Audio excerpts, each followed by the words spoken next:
Are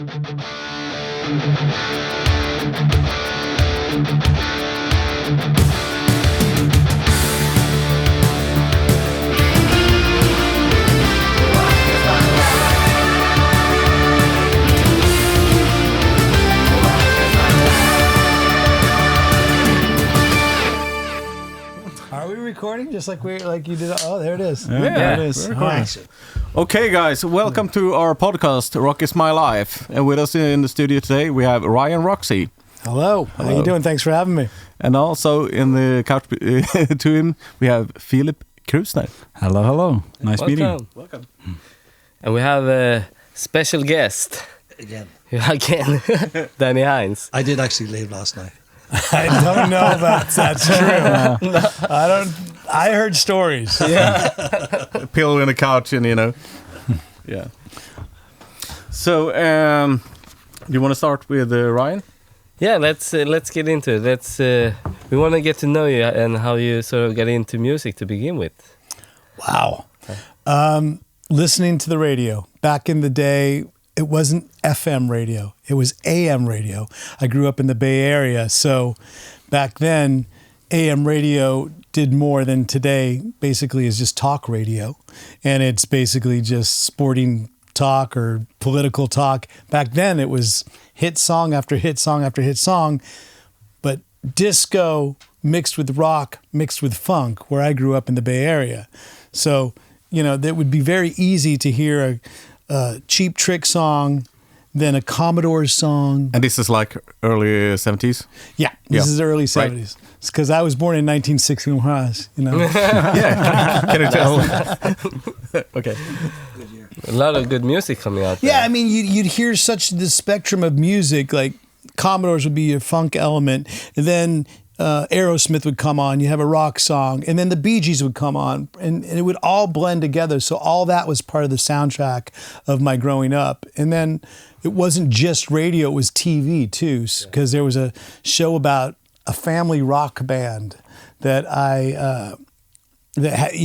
David Cassidy played Keith Partridge in the Partridge Family, and I thought that was the coolest lifestyle. They already had a tour bus, even though it was a school bus, but that's probably better than some of the tour buses I've been on in my life. But it was a really fantasy way of looking at rock and roll, and I said, well, shit, it looks like I can do that. Let's do it. Was that sort of the defining moment where you said, where you didn't just enjoy listening, where you said, I want to do this? No, that defining moment was going down to Los Angeles at a keg party. I don't know if they have keg parties here in Sweden, but it's a keg of beer, and it's usually when somebody's parents are away, and you take over that person's house, and the house probably looks a lot like this studio right now, and at the very end of it. And so I went down to Los Angeles to my cousin's and went to a party with him, and I sat next to a turntable, and on that turntable that fateful night was Cheap Trick at Budokan. Wow. And that was the album that I just kept listening over, flipped it over, let it over again. Everybody else was out in the backyard, smoking this, drinking that, but I was like on this couch right next to the turntable listening to Cheap Trick.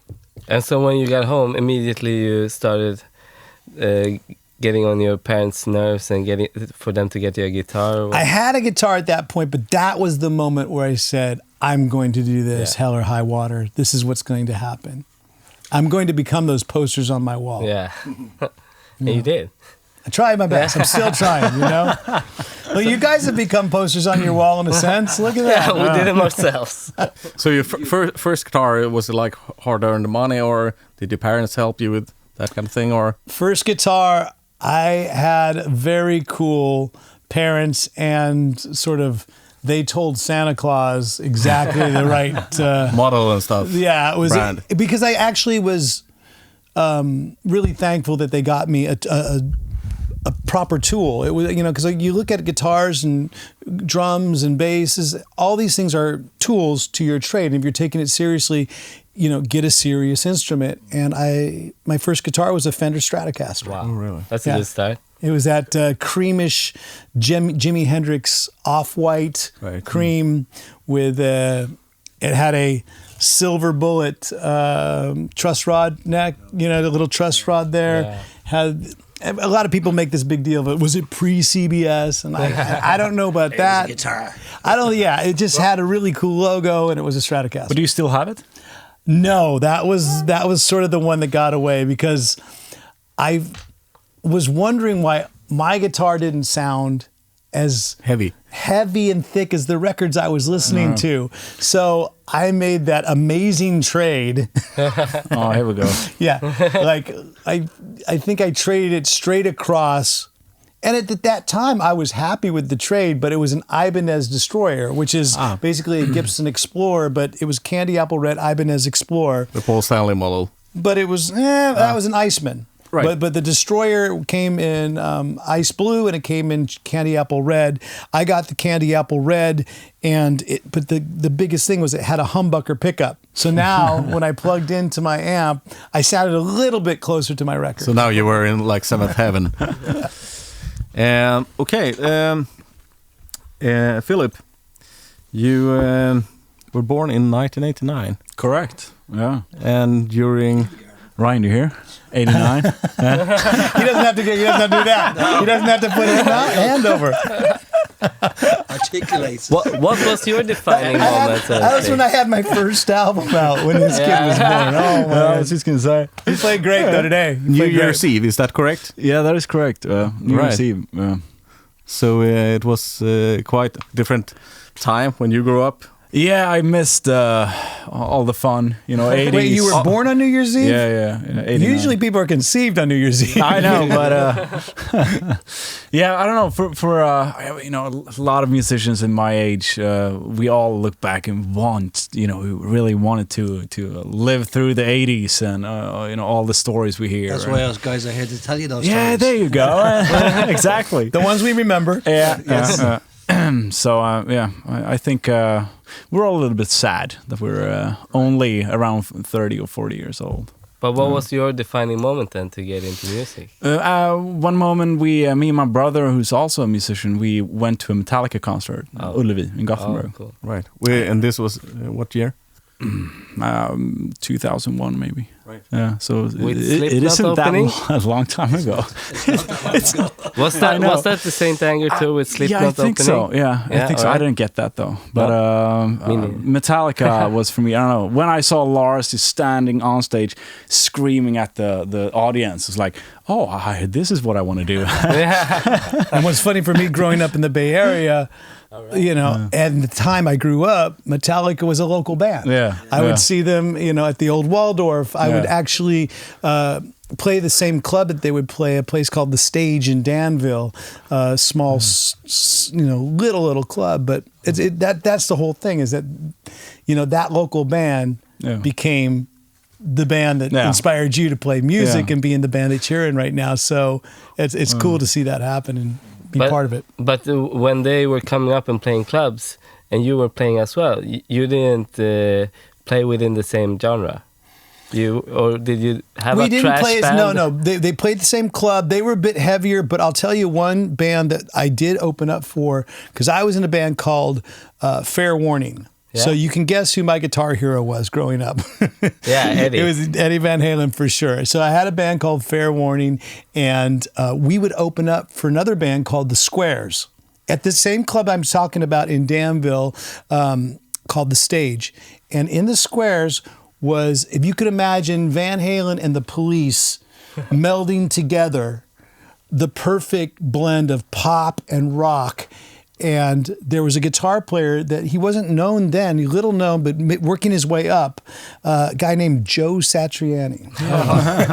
And he was the one that taught me about having stereo Marshalls connected with a CE1 Boss chorus, this big gray pod-looking CE1 chorus. I don't know if you guys... It costs a fortune today, I know. They probably do. Cost a small house, right? Yeah. But the thing is, that sound... and an Echoplex, an actual tape Echoplex. So a tape Echoplex with your CE1 going through two Marshalls, and of course the mind and hands and spirit of Joe Satriani, you had such an amazing guitar player. So he was the guy that I was, opening up for and studying. Yeah, he had a hand in a lot of successful guitarists' development. So yeah, he's a very inspiring guy, and he's always the coolest guy in the room. Yeah, and I think that Joe Satriani has a great way of. One of the best guys that I've seen putting blues and shred together and combining the two. To be fair, he has never been in the same room as me and Chris. Yet, exactly. That's what's going to happen. Yeah. So, Philip, what made you pick up the drums? Did it come by friends, or did you just want to hammer out your angst or whatever? Probably. I don't know. It's just, when you look at instruments at that age, I was like 10 or something. You just know. Mm-hmm.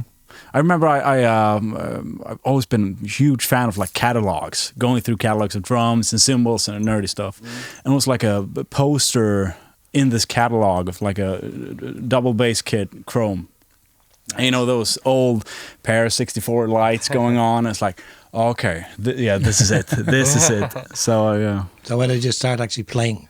11 years. Wow. Yeah, 11. Yeah. That's when I took it seriously. I had started playing before then, but 11 was the magic age for me where I said, I really got to start taking this seriously. But most drummers play guitar better than most guitar players. So do you play a little guitar as well? Yeah. See, I started on drums too. Oh, you did? But I don't play drums even close. I can keep a beat, but I started on drums, but I realized really early on that I'd have to come first, I'd have to leave last, I'd have to own a van, I'd have to probably own a PA system. So you're first in, you're last out. And I'd have to sit in the back. I mean, that was nobody sees you. I wish someone told me that. But since you saw Metallica in Gothenburg, you went into heavier bands like In Flames and At the Gates. Yeah, absolutely. Gothenburg sound. Right, absolutely. The melodic stuff. Yeah. Is that where you're from? Yeah, Gothenburg. Yeah. Yeah, In Flames is huge in Gothenburg, since pretty much since it started, and great band. That's a great band. You see a lot of great bands at Sticky Fingers, all that. Yeah, you used to. Well, it's not around now. Yeah, exactly. Manco sold it, but you saw us at Sticky Fingers, didn't you? No, you didn't see it. You saw Glam Nation in Stockholm. At we played on that same tour. We played Sticky Fingers. Right, yeah. That was a great one. So can you tell us a bit about your style, how it... I used, if you blend, my favorite drummer of all time has always been since I was just a kid, Mickey D. Mm-hmm. He is to me, I don't know, he was everything I was looking for as a drummer when I was a kid, and I studied his drum solo, day in, day out, and I used every stroke. Okay, he's doing like that, and I always loved his hair. You probably saw him driving around too. You probably saw him driving around in one of his cars. It's actually a really funny story. I think I was 14 years old, and he's also from Gothenburg, as you said. And I actually was in my room studying his drum solo on a I think it was a DVD actually. Yeah. And mom called me. It's like, hey, Phil, come downstairs. It was in summertime, so walked down, and Mickey D sat there. No. And I walked into like a glass door. Flat in. And I was super shocked. But what was he making a house call for? What was that? He just I was going to start dating back from when he was born and see is there any connection there, it's New Year's Day of 1989. That's Did your mother know him? That's true, actually. I've never thought about that. Yeah, so Mickey's a Valentine's baby, right? He was born on New Year's Eve. Just around there. See, we're trying to do the genealogy. St. Patrick's Day, baby. Mid-March. I think I have to call Mickey. Go on, sorry. So Mickey sat there and he gave me his signature drumsticks, and we went up and we played his drum solo together, and I asked him. That must have been a trip. Oh my God! So how did your mother know him? Seriously? It was actually in this case it was my uncle who knew him. So, and told him to drop by to... Yeah, you have to do this. My niece is the biggest maniac. He's a huge fan of you, and you have to do this. That's nice. And how cool you walked right into the glass. If you would have shattered it, I think that would have been actually... It wasn't funny. But yeah, that day was amazing. It was amazing. That's awesome. Other than the head wound. Yeah. And forming and getting into bands and stuff. No? I mean, I suppose it's a little bit easier when you're a drummer than a guitar player to find a band. Or I would probably say the same, actually. Really? The singer is way more difficult, of course. But guitar player, yeah. Well, bass players are hard to find too because they're always in demand. Good ones. Yeah, Yeah, the good ones are always taken. He was good. He was really good. Yeah, but we're also taken, so... No, I'm not. Oh, you have two bands, right? Well, I got 4, but I got 5 from one. So And projects and freelance. He's available. Oh, there you go. We were in a band for about a half an hour. It was Exactly. Now you quit. musical differences. Yeah. But it's funny how it develops. Like when you're a kid, like let's say you're 13, 14, you live in the rehearsal place, right? Yes. Yeah. And you play with your band 5, 6, 7 days a week. Yeah. And you just play. Nowadays, how often do you rehearse? Well, since Don't the lie. pandemic, Don't lie, Ryan. I don't as much. I'll be honest with you. But when I was a kid, when you brought me back, I would live in a rehearsal studio. It wasn't a rehearsal studio nice like this. No. It was a warehouse. It was a storage warehouse. The kind that has those. The gates. That has the roll up Garage sales door. So basically, it was a storage space. But that's how it's supposed to be. Yeah. But those are not places you can actually live in for too long or stay in too long because it gets so friggin' hot in the summer in the Bay Area. So it was but it was good times, Yeah. But I remember when the first bands you'd run through the songs. Well, one song you'd run it through like 3 or 4 times, making things better. Now when I rehearse with a band, a lot of times they want to play every song once, and then they're like, "Did we play all of the songs?" And I'm like, "Yeah, but does that really mean we're going home? I mean, some of them didn't sound too good. Shouldn't we play them again?" Yeah, but that's the attention span, and that's that has to do with Pro Tools. It has to do with the way technology is now. You unfortunately weren't able to grow up with, and you probably have recorded on tape before because you made lots of records, but a lot of people your age, on. We'll never know what it's like to make a record on 2-inch tape. Can you edit that? Oh, give me the knife. Give me the knife. Splicing. There was no punch in. Or there's a punch in, but it would take, a minute to rewind the tape, and then it'd take another, 30 seconds to get it queued up. And you had your tape up. Yeah. There was the engineer, but just with the tape up sitting there going. Yeah. So I think we're kind of lucky in that respect, coming from where we come from musically and technology-wise, is that we've been able to make records in all formats and go back. So I started making records. My first record was '89, the year you were born, and we Which one was that? Sorry, that was Electric Angels. Right. Tony Visconti produced it, and we were able to go to London, first time ever being in Europe, and we recorded that on 2-inch tape, and then we went through the whole ADATs and sort of digital tape recording. I know you guys D88s and ADAT recording. Then it went to completely digital, and now it's kind of going back a little bit. If you get someone with a budget, you can actually get on tape again. Yeah. I know drums always sound. Drummers especially and producers that love drums always want that tape. Yeah. They want the drums on tape. I think the Foo Fighters could go back and record on 2-inch tape. Yeah. Like there's a lot of bands do that. Yeah. There's a studio in Stockholm called Missing Man Studios that is on my to-do list to record something there. They are setting up to do everything analog. Right. And I don't know if you want to do everything. I just want to try it once. Well, it's cool, but vocals and stuff like that, I mean, you know how long it takes to do vocals. Now, it's like, if you're there for longer than a half-hour session with the vocalist, that's a long session. But back then, that would be just getting warmed up and getting, the right vocal sound. Where did you... Sorry, change the conversation now. Where did you record in London, the first album? At the Good Earth Studios. Yeah, it was we were the last band to record. It was Tony Visconti's studio right in Soho called Good Earth. And the cool thing about recording with Tony Visconti is that he had done so many big bands. Yes, He'd done all the T-Rex albums. He had worked with Bowie. He worked with John Lennon. So he worked with Paul. He did string arrangements for Paul McCartney and Wings and stuff. So he's done some great stuff, but we were able to use his tricks. You know, Tony was using some of the Mark Bowen recording tricks that he used on our records. That was kind of cool to that must have been magical. It was. Yeah. It was a good time. But I'm curious also how you ended up in Eclipse, because that must have not been your first band. Good question here. Yeah. Cool. In Eclipse, I used to play in a band called Fatal Smile. I know you know the guys. Yeah, I know about them. I used to play there with them for I think it was 5 years or so. And was that when Thomas was the lead singer? Yeah.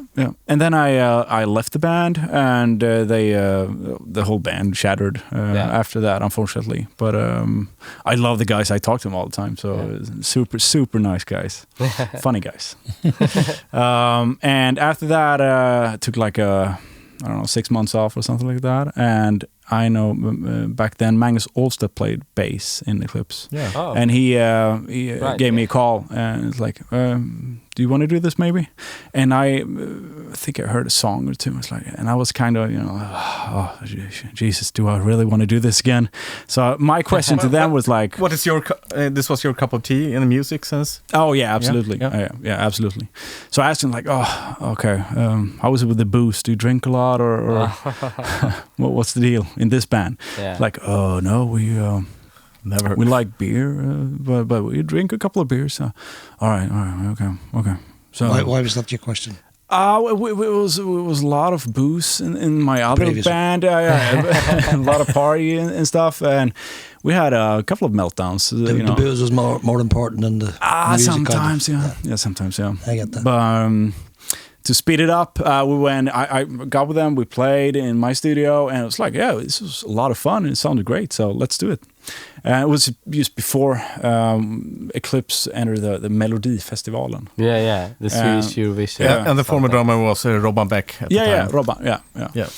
And we went on tour like just a couple of weeks or something like that after, and it took like a half year, and they were like, we have to ask you something, Philip. I was like, yeah, sure. You asked about like the booze and do you drink and party a lot in this band? But you're the worst. Compared to them, obviously. Like, why did you ask that? Rob and I actually know Magnus since we did. Robban is one of the worst, though. Okay. He drinks a lot. So, yeah. It's funny you asked a question about drinking and being in the band, because when I played with Slash, that was a requirement. It wasn't questioned. It was actually signed the contract. It was part of the gig, and it was a hard partying band and hard partying. But we did get a lot of work done every single day because we practiced every single day, and for hours and hours. And we had a full disposal 24-track studio at Slash's house. And we also had Guinness on tap, and that's beautiful at our disposal. That kind of gig. So we balanced. We managed to balance it. Can you take us from Little Angels to Slash? How did that journey go? A lot of stuff happened in between, but in a nutshell, Electric Angels formed out of. I played with Gilby Clarke in a band called Candy. It was before he was in Guns.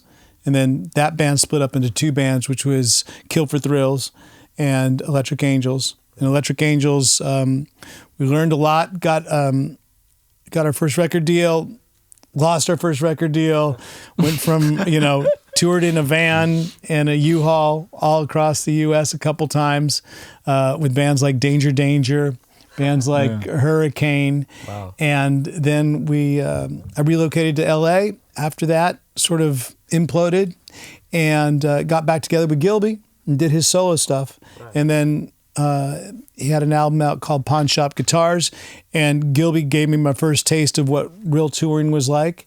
And from Gilby, the door opened and the opportunity opened for Alice Cooper. And then by having Slash come up and guest musician with us with Alice Cooper, that sort of led to Slash stumbling over to my side of the stage, you know, when he would come up and guest, because we just played well off each other. Yeah. And that became, you know, a series of late night calls in hotel rooms and talking about guitar riffs, talking about bands, talking about guitarists. And that led into being in his band. But you joined Slash's Snake Pit on his second solo album called Ain't Life Grand. I just love that album. Yeah. Did you contribute to the songs as well? Yeah, everybody in the band did. It was truly a band effort.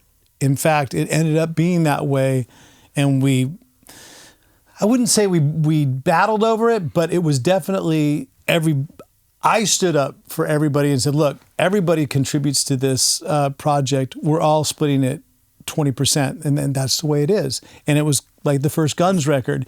That's what ended up happening. And I think, in a way, if the album was more successful, we would all be fine with it. But, you know, unfortunately, the album didn't sell as much as you know, the record company thought it would. But to me, it's one of those albums that when people do discover it and find it, they get, you know. I actually discovered it.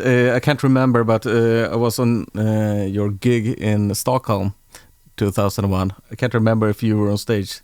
This was in December. I would have been at that point. That would have been probably Kerry Kelly, because he. I know you left. So I was doing the Brutal Planet tour at that point with Alice Cooper. Right. So Alice and the fact that Alice and Slash were friends and cool with each other, it was cool for me to go from that band to, you know, and all, because I think Slash in the back of his head kind of knew that Alice was always my guy. He'd given me a big opportunity, a big start. So I was able to go back and forth for a little while, do both, but then if he needs you have to be there. Like when it really came down to it, Alice had this opportunity to do this album called Brutal Planet.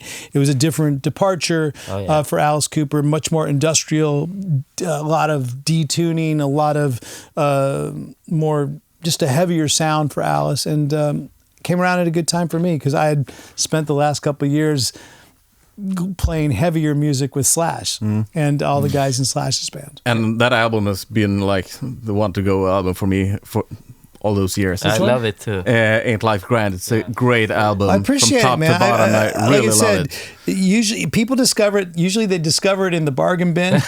No, but they do discover it, and if they do discover it, they find that there's a lot of music on it. The funny thing is, I'm close with Gilby, who played on the first record, and I'd played with Gilby, and as well as Eric Dover, who is the singer of the first Slash's Snake Pit record, and who I ended up playing with for many years in the Alice Cooper band. And Glam Nation. And Glam Nation. You saw as a young child.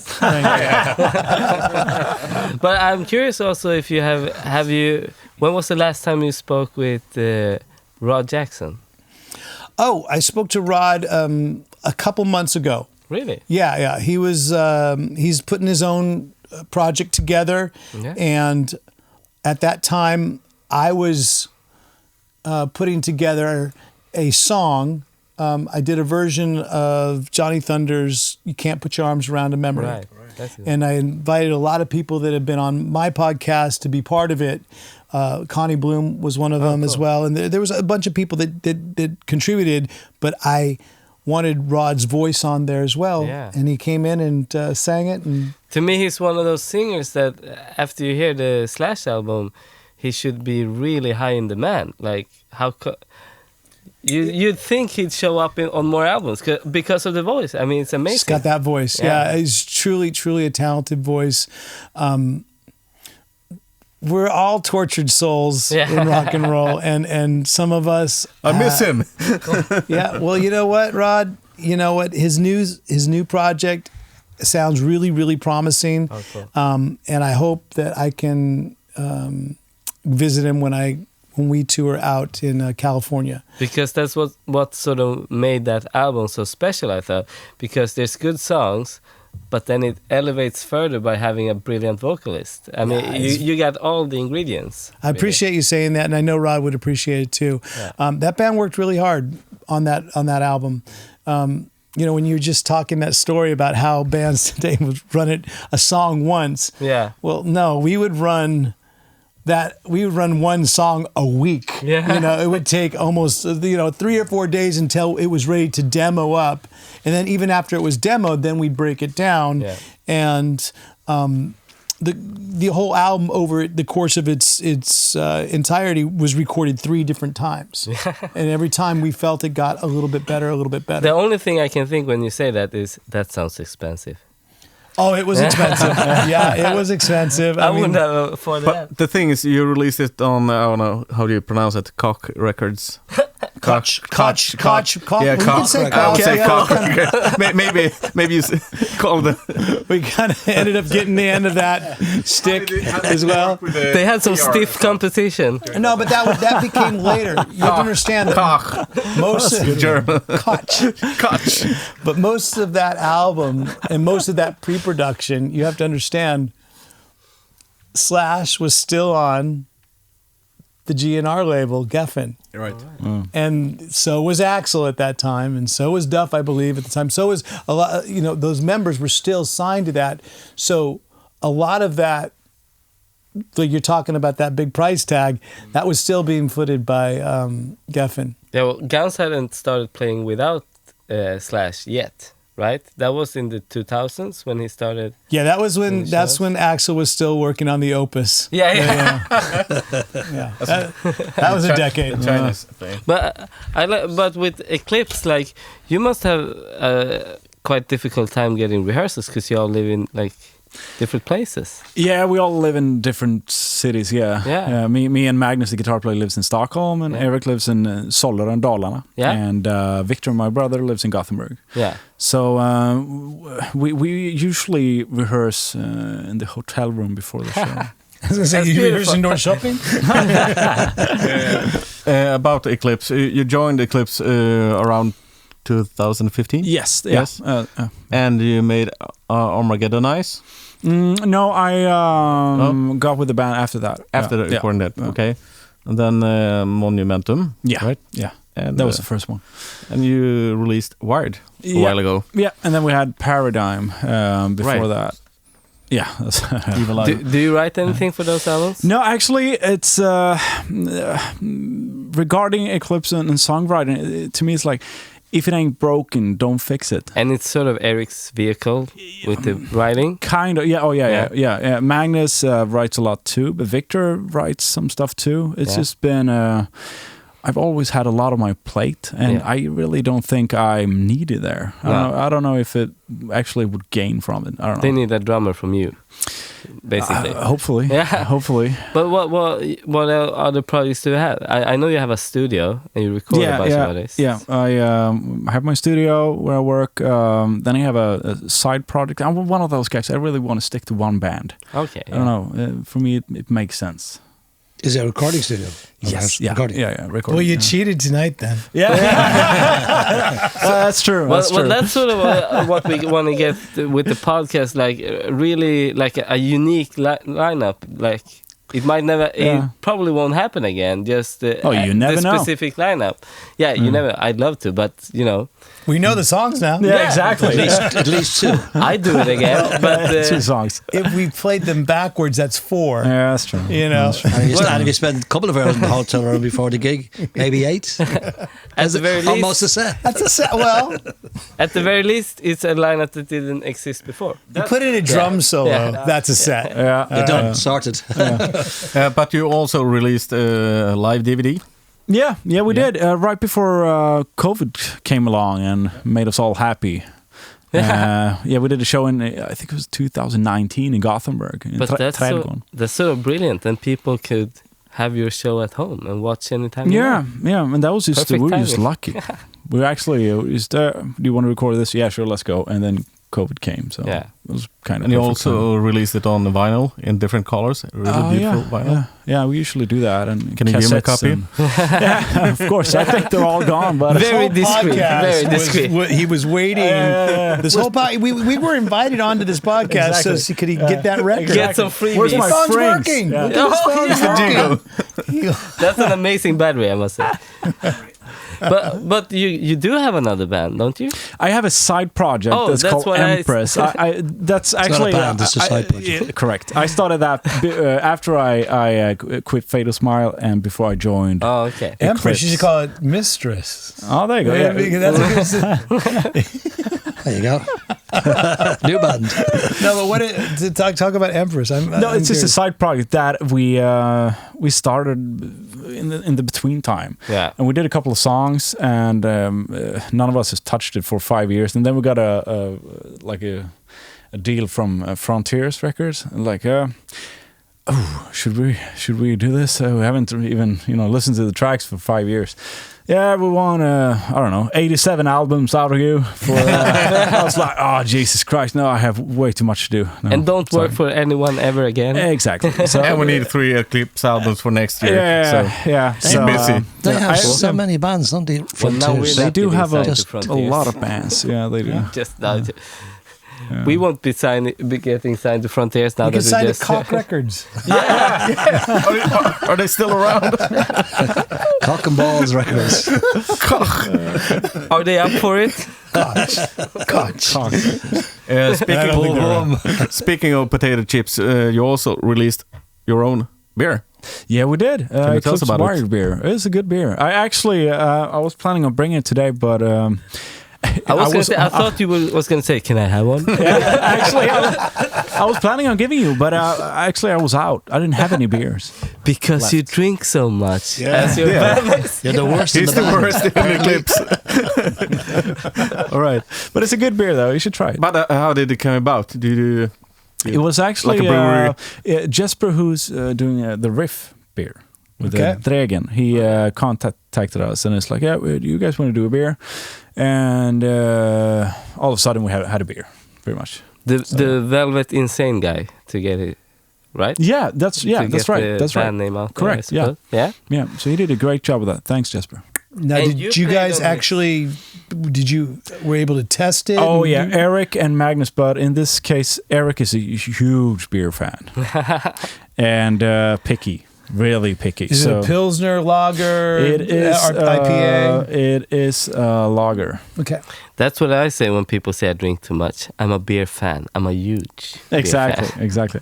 It is a lager though. Yeah. Made from a tiny brewery in Leksand, Oh, Dalarna.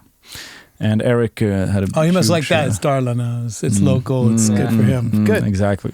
So we went there and spent a lot of time brewing and fixing and trying and so it's his pretty much his favorite taste or whatever. Yeah. But have you ever heard any talks of Alice doing anything like that? Because Nah, he's been sober for 35 years, so Yeah, it might not be the right branding But for him.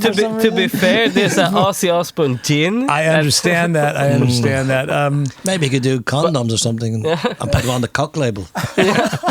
I got the Alice Cooper grill seasoning. I bought it in Cooperstown. For some reason, I actually have 3 or 4 cooking books from him. Oh, really? Well, Alice yeah. was not ever addicted to grilled seasoning, so there you go. That's a good product. Unfortunately, he was addicted to alcohol for many years.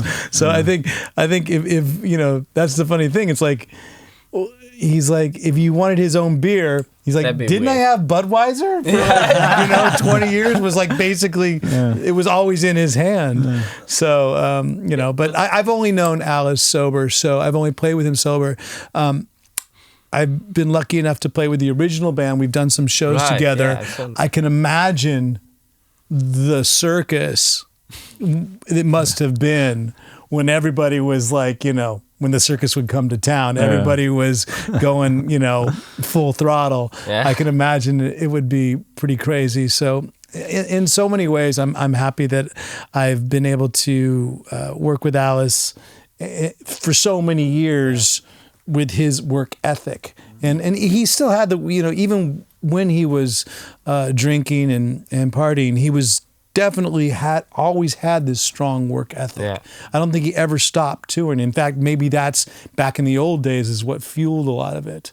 But I can tell you, since I've started working with him, it started as a 1-year tour. He's never missed a year. Yeah. I mean, I've taken years off here and there. For instance, the Slash album. When I first moved to Sweden, there was a 5-year hiatus, almost 6 years that I didn't tour with Alice. But every single year, Alice and a lineup would, one lineup or another. How long have you played from? Off and on since 1996. Oh, wow. So that's like, getting to the point where I'm losing track of the years. But You'll be getting the gold watch soon. But you basically... Or a Frisbee, I'm not sure. You basically assumed the role as Glenn Buxton on the reunion lately.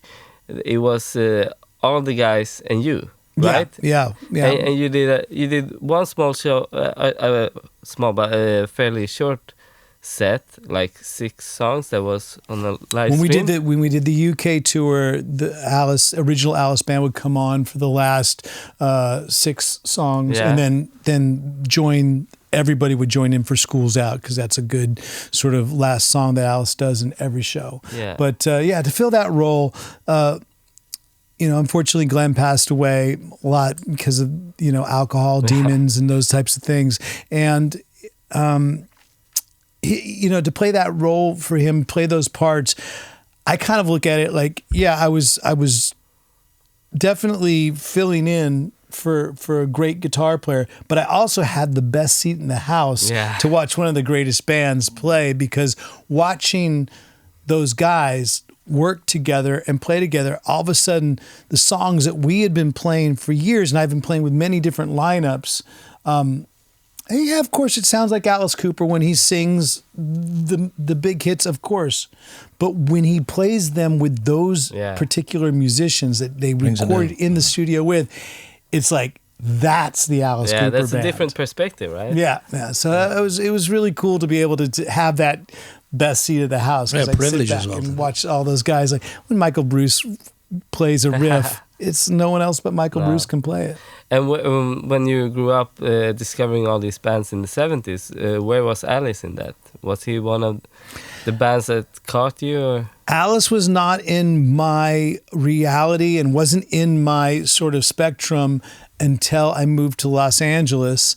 And it was the early 80s. I was living in Los Angeles, and my roommate turned me on to Welcome to My Nightmare. So he turned me on to a 70s album that I had sort of, I somehow I missed it, or I knew, obviously everyone knew Alice Cooper, but a lot of parents wouldn't let their kids listen to Alice Cooper because he was so scary, so threatening. So my roommate plays me this song with like cowbell intro and this really amazing guitar riff that I found out was Steve Hunter, or maybe it was Dick Wagner and Steve Hunter. It was Cold Ethel. Beautiful. And that song, basically I became hooked and a fan right after that. And then it was just a couple, a year or two later where they're opening, they're playing down in Long Beach Arena, and I went down there to support some friends who were this band called Faster Pussycat, brand new band at that time. Right. But I was able, that was the first time I was able to see Alice Cooper live, and I saw the whole set. And then when I joined the band, I realized, shit, we've been doing the same set now ever since the beginning of time. It was the same sort of set. So a lot of those signature songs, but the execution, which came standard, the snake, some sort of antagonist, protagonist.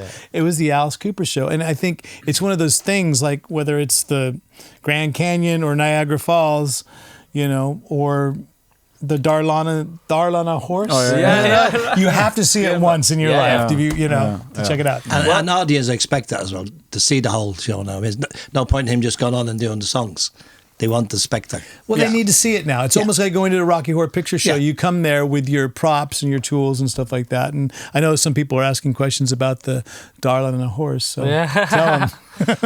But one thing I that can be interesting, like Danny, he released a single in 1980 with Weapon called Set Stage Alight, a double A-side single. Well, the B-side, the other A-side was Set Stage Alight. Mad World. And that was a major influence on Metallica, and they sort of stole the intro to their song "Hit the Lights." And according to Literally legend, stole it. I'm not sure there's any bootlegs of it, but they played Set the Stage Alight in the early shows.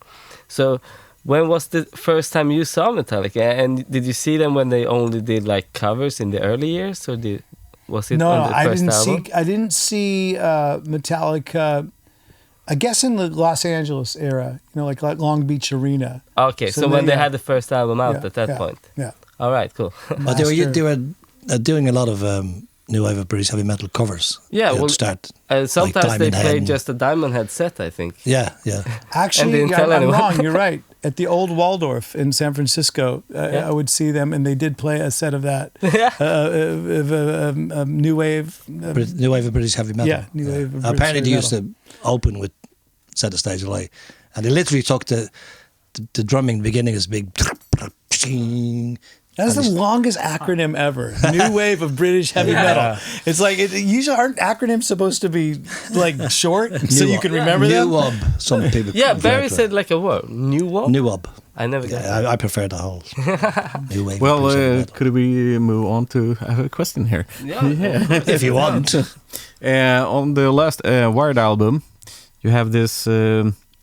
The cover is kind of looks like a smaller stage with the drum kit and the bass and the guitar laying on the floor. Yeah. Do you still feel like kind of this underground band, or in some sense, or since you played with Aerosmith and we're always hitting from underneath, always. We're probably always going to do that. So absolutely, absolutely. But sure. Is that photo from Eric's studio? No, that photo is actually from Thomas Mosgard, who is a guitar player in Unleashed. He's we did the video in his house, so that's where he sits and watches TV. Yeah. But I feel like with Eclipse that when you released Armageddon, that you were really getting this big hype, and it was after that record it really kind of took off, and it feels like you're as big as you can get within the melodic rock genre. So like, what are you doing to reach the next level? For Eclipse, it's very easy to listen to. It's super melodic, it's not, you can probably, if you hate hard rock and you listen to, I don't know, country or whatever, you can probably listen to Eclipse and kind of, it's all right. Yeah. It's very easy to listen to. At least I think so. And every year we tour and we see a lot younger people, more girls, younger, in the audience. Usually it's like 50, 60 years old, guys. That's the classic audience, isn't it? That's our bread and butter. There we go. But that's the hard rock, rock and roll religion people. So But I see a huge difference from every year, actually. Yeah. So that's good. And so you really feel that you're widening your audience? Absolutely, yeah. Because the melodic rock genre is sort of limited. Yeah, I don't know why we're in that part, because I don't know, I think we're heavier than like a classic, like the gods of melodic rock is obviously Journey. Right. And I think we... a bit heavier than that. Yeah, right. Absolutely. I think we have a lot more metal things going on. But I have a funny story since we're here with Ryan. Yeah. Ryan's drummer Glenn used to be my drum teacher. Wow. Glenn Sobel. Yeah. Oh, cool. The Machine. Yeah. Well, how and when was this? It was 14 years ago. Yeah. In Sweden? And I used to live in LA, and so he was my tutor there for, I think it was like almost a year, and it was so funny because I haven't seen him since. And we played together on a boat, Alice Cooper and Eclipse, like Monsters 2 weeks ago. Yeah. Just like a month ago or something. Yeah. And I saw him in the bar. It's like, I gotta go see if, because I knew that he wouldn't remember me at all, because he got that vibe. He won't remember anyone, pretty much. So I was like, well, you have to understand though, he's only, when he looks at you, he's pretty much thinking of you as a drum, and how could he play that? Are you a cymbal? Are you a stand? Are you a cowbell? He wants to hit you, basically. How did you react? I went up to him and was like, Glenn, you remember me? Cymbal. I was like, shit. And I saw it in his eyes like, fuck, who is this guy? Who is this guy? It's like, no, sorry, man, I don't. Who are you? No, he used to like tutor me for a year. Like, oh, fuck. When was this? At MI, like 14 years ago. So, oh, okay. You remember me now? A little bit. I didn't remember me at all. Very diplomatic. So it was funny. So how did that come about? You moving to LA and studying at I MI? studied drums. Yeah. Studied drums at Musicians Institute. Yeah. But that's sort of a big move, though. Yeah, I was 18 Yeah. back then. Yeah. Sorry, I was in Los Angeles many years ago, and some guys invited us up to the Musicians Institute. But it's so funny on Hollywood Boulevard, you'd see drummers going along with the sticks. Yeah, I know. What the fuck is going on here? Trying to get work. Yeah. Sorry for interrupting. No, that's fine. But was that hard to move so far away from your parents, or were you just so you had your goal set? No, I want to play drums and have fun. Yeah. So it worked out perfectly. Oh, cool. Meet the girls. Did you have like? That's another thing we have in common. We're both alumni. I don't know if you know. I was 17 and moved down to Los Angeles, and I was GIT. Wow, Really? cool. Yeah. So you guys went to the 1983. same school. Yeah. I might not have learned. I learned the modes, but I mean, I might not have learned them perfectly, but because pentatonic's still where my sweet spot is, and the blues scales and stuff like that. But GIT did teach me very good practice habits. Yeah. And I always say it taught me more about the life of living a rock and roll lifestyle than I could have learned anywhere else. I could not have learned the same things, be surrounded by the same musicians, the people, everybody having a common goal, other than being at MI. So I'm forever thankful for it. Do you have a tutor that might have forgotten you? Frank Gambale, who's an amazing guitar player. He was the year right before I went there, so he was sort of a teacher. But I don't know if anybody would actually remember tutoring me back in those days. Maybe they would, maybe they wouldn't. But like I said, it instilled a practice schedule in me to this day where, like you said earlier, I might not practice as much as I did when I was 11, but I still practice a bit. And every single day before we go on stage, Tommy and I are warming up in the rehearsal room. We have a little amp room, and we're able to go through the songs, before we do a set before we do our set. Yeah. But when you're studying there, are you? Is it sort of to start a band and try to make it when you're done, or are you starting bands as you're studying? No, it's getting to know musicians. Huge difference. Like there's so many students, and some don't practice at all. They use party, and some picked up the drumsticks. In this case, 5 minutes before they started school. Okay.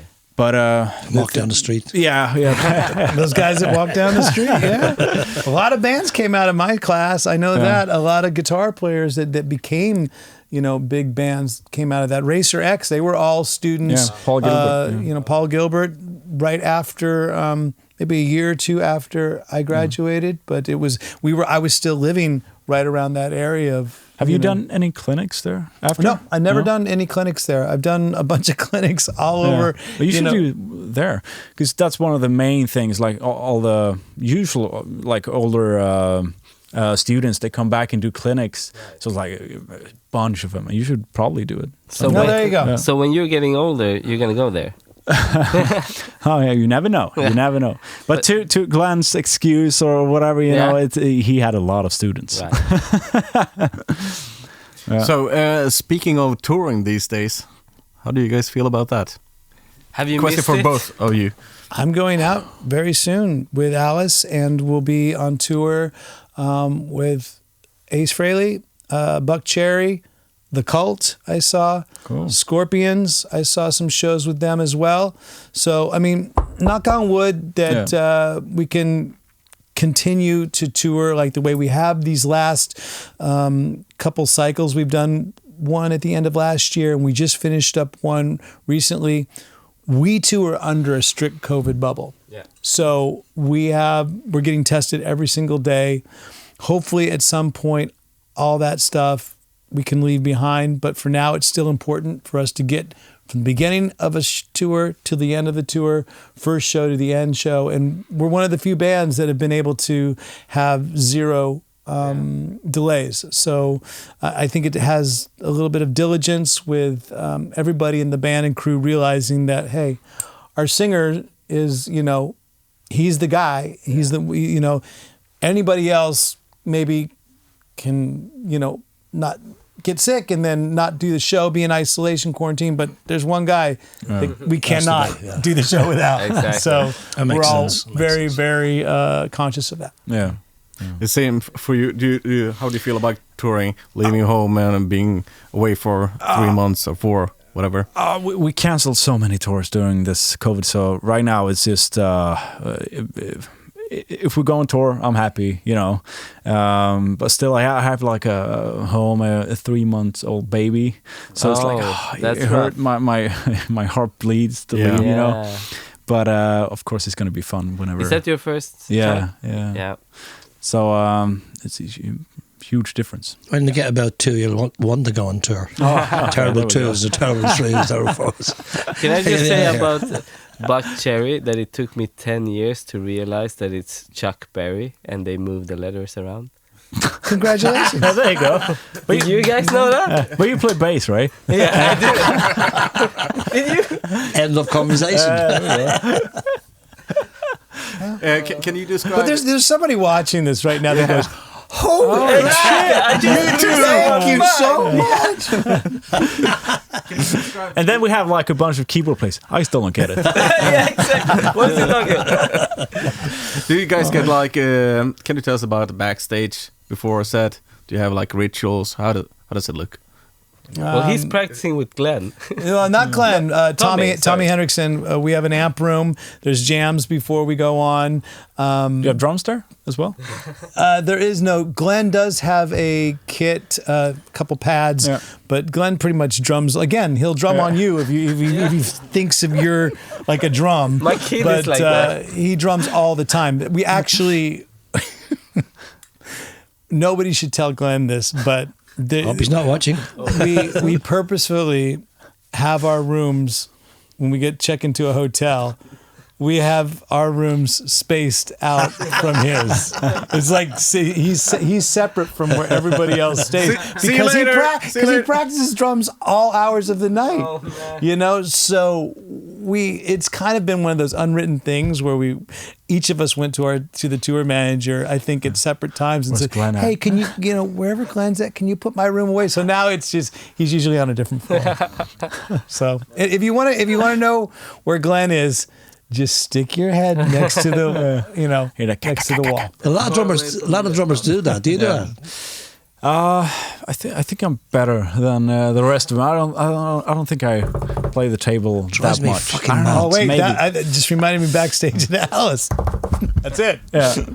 But you just told me you were going to tune up the drum kit. That alone is very impressive. We were both impressed. What? Yeah. You're telling us so we can leave the room? That's so kind of you. The courtesy. Yeah, that's never heard that before. No, there you go. It's the first for everything. In Eclipse case, how does it work for you backstage? Backstage, I'm a very calm guy. I'm trying to where the hell I'm going to find the energy tonight. So Red Bull is getting pumped a little bit, and pretty mellow. Pretty mellow. And Eric warms up and... Eric and Magnus, they're hitting each other on the arms to get some adrenaline bruises. Going. Yeah. And everybody wants the dirt. Everybody wants the dirt backstage, but you know what? It's not that in dirty. 2022, it's more about searching for a good internet signal. Yeah. Backstage. That's true. The Wi-Fi, right? Gotta do my Instagram post, get the followers. Yeah. Well, we know you got the places to go, people to see, date night, whatever. Date nights to be had. I do. I'm coming home now. Yeah, we want to give you a big thank you to both of you for coming and doing this show, and Danny for not staying the night. Sorry, Not staying tonight. Cut my phone. I'm leaving. You got a date? Yeah, but Date night. Yes. we had a great time performing 2 songs with you and talking to you guys, and hopefully maybe we'll do it again sometime. Well, thanks for having us. And Yeah, someday absolutely. I kind of feel it's inevitable that Eclipse and Alice Cooper Exactly. play a It show would be together. a cool fit. Yeah. Absolutely. That's a good Because line. I think that the music lines up, especially certain eras of Alice. Because, you know, Alice, so many different eras of music, so many different styles of music he's been through the years. But I feel that there would be a good combination. It actually would be, yeah. I would love to do that. Do we have a booking agent listening to this? Let's get this going. Koch booking? Yeah. Yeah, down my throat, right? Excuse me. Thanks to cock music. Thank you very much for Hey, listening. if we do get a booking, I know he's going to be asking for a free ticket. And a free beer. Thank you. Thank guys. you very much for having us. Thank you, guys. Appreciate it. Thanks for playing. Great playing on the tracks as well. Thank you. Cool. Sverker is still awake. He usually is. All right. Thank you so much. Need to take a I piss. hope we didn't take